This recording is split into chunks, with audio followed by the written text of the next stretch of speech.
নিযুত মইনা আঁচনিৰ দ্বিতীয় সংস্কৰণৰ আজি শুভাৰম্ভ।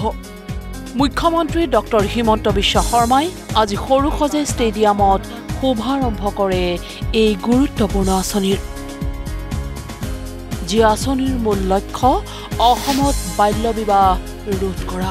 কম বয়সতে যাতে অসমৰ ছাত্ৰীসকল বিবাহ পাশত আবদ্ধ হ'বলগীয়া নহয় তাৰ প্ৰতি লক্ষ্য ৰাখি ৰাজ্য চৰকাৰে আৰম্ভ কৰিছিল এই নিযুত মইনা আঁচনি।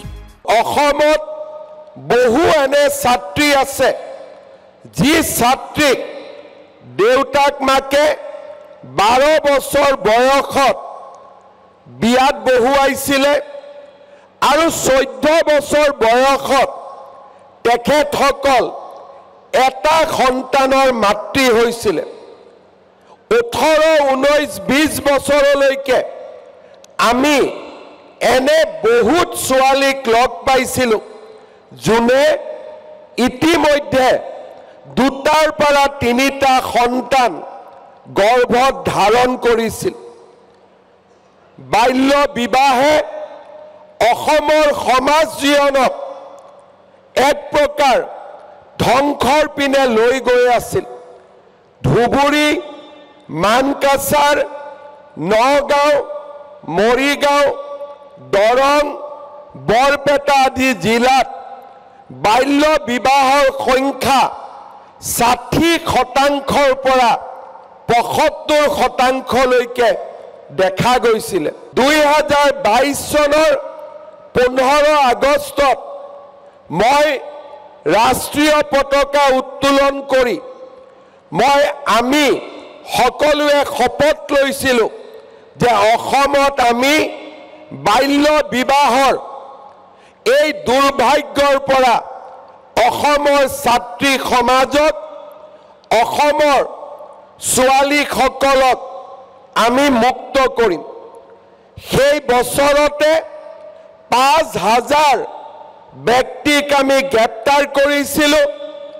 দ্বিতীয় বছৰত আমি 3000 ব্যক্তিক আমি গ্ৰেপ্তাৰ কৰিছিলোঁ আৰু বাল্য বিবাহৰ বিৰুদ্ধে আমি এক মুকলি সংগ্ৰামত লিপ্ত হৈছিলোঁ। বাল্য বিবাহ ৰোধ আৰু লগতে ছাত্ৰীসকলক উচ্চ শিক্ষাৰ প্ৰতি উৎসাহিত কৰাৰ লক্ষ্য এই নিযুত মইনা আঁচনিৰ। এতিয়ালৈ এই আঁচনিয়ে সামৰিছে ৰাজ্যৰ 3,50,000 ছাত্ৰীক। আজি মই 4.5 বছৰ পিছত আমাৰ সমাজৰ সন্মুখত থিয় হৈ মই গৌৰৱেৰে ক'ব পাৰোঁ আজি অসমত আমি কন্যা সন্তান আৰু পুত্ৰ সন্তানৰ নামভৰ্তি বিনামূলীয়া কৰিছোঁ আৰু নিযুত মইনা আঁচনিৰ জৰিয়তে আমি কন্যা সন্তানসকলক নিজৰ সপোনৰ পম খেদিবৰ বাবে সাহস হিচাপে থিয় দিছোঁ আৰু 2 লাখ চৰকাৰী চাকৰিত 1 লাখ অকল মাত্ৰ ছোৱালীক নিযুক্তি দি হাজাৰ হাজাৰ ছোৱালীৰ আমি সপোনবোৰ আমি বাস্তৱত ৰূপায়ণ কৰিছোঁ। নিযুত মইনা আঁচনিৰ আৰম্ভ হোৱাৰ পিছৰে পৰাই বিদ্যালয় মহাবিদ্যালয়ত বৃদ্ধি হৈছে ছাত্ৰীৰ নামভৰ্তিৰ সংখ্যা। আনকি পূৰ্বতকৈ কলেজ এৰি যোৱা ছাত্ৰীৰ সংখ্যাও হ্ৰাস হৈছে বুলি মন্তব্য মুখ্যমন্ত্ৰীৰ। যোৱা বছৰতকৈ এইবাৰ নামভৰ্তিৰ পৰিমাণ দ্ৰুত গতিত বৃদ্ধি পাইছে আৰু কলেজত ছোৱালীৰ ড্ৰপ আউটৰ সংখ্যাও দ্ৰুত গতিত কমি গৈছে। এই বছৰ নিযুত মইনা আঁচনিয়ে 3,50,000 ছাত্ৰীক সামৰি লৈছে। আজিৰ অনুষ্ঠানতে মই নতুন কৰি পলিটেকনিক আৰু ডিগ্ৰী 3rd ইয়াৰ বা 5th ছেমিষ্টাৰত যিসকল ছোৱালীয়ে শিক্ষা গ্ৰহণ কৰিছে আৰু ITIত যিসকল ছোৱালীয়ে প্ৰশিক্ষণ লৈছে তেওঁলোকৰ বাবেও নিযুত মইনা আঁচনি ঘোষণা কৰিছোঁ।